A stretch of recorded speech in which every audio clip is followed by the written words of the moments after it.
How do you make a Mercedes that's a bigger deal than the S-Class? Simple. You make an S-Class that's entirely electric and built from the ground up with that in mind. Say hello to one very big deal, the 2022 Mercedes EQS. The EQS might look like a futuristic pod in pictures and video, and it sort of does in real life, but I can assure you it is far more elegant in person. The nearly unbroken line from tip to tip means the EQS can pull off an impressive 0.20 drag coefficient, eliminating nearly all wind noise in the process. There might not be a frunk, but the hatchback is large enough to handle nearly everything you can throw at it. The EQS might not need a grille per se, but it is functional in that it hides most of the driver assist tech.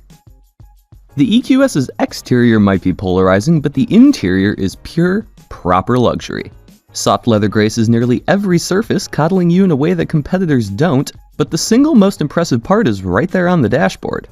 The optional hyperscreen combines a 12.3-inch driver display, 12.3-inch passenger display, and a 17.7-inch main screen to create one very large showstopper.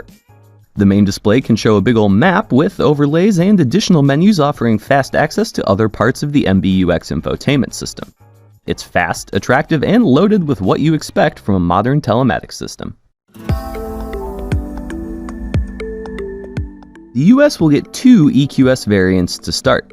The EQS 450 Plus is rear-wheel drive using a single electric motor that produces 329 horsepower and 419 pound-feet of torque, while the EQS 580 is all-wheel drive and bumps output to 516 horsepower and 631 pound-feet of torque.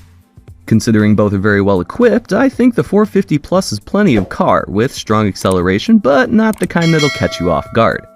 The 580's acceleration is far more dramatic, especially if you're not used to full-size sedans that can move this quickly.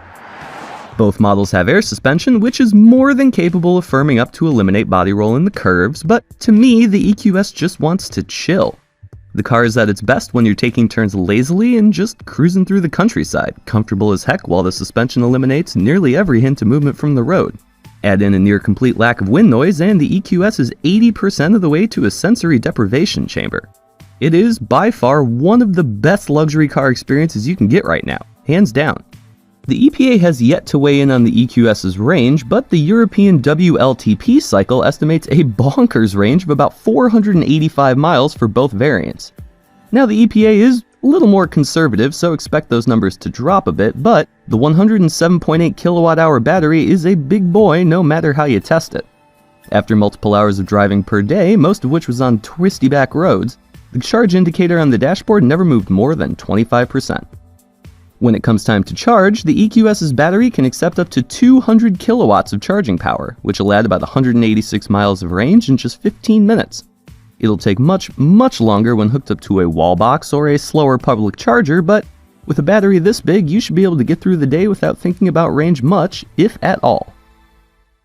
While I still need a lot more time to flesh out things like range and how it operates specifically on US roads, my time here in Switzerland with the EQS has been immensely promising. It's comfortable, it's luxurious as hell, and it has some tech that'll blow pretty much everyone's minds. What's not to like?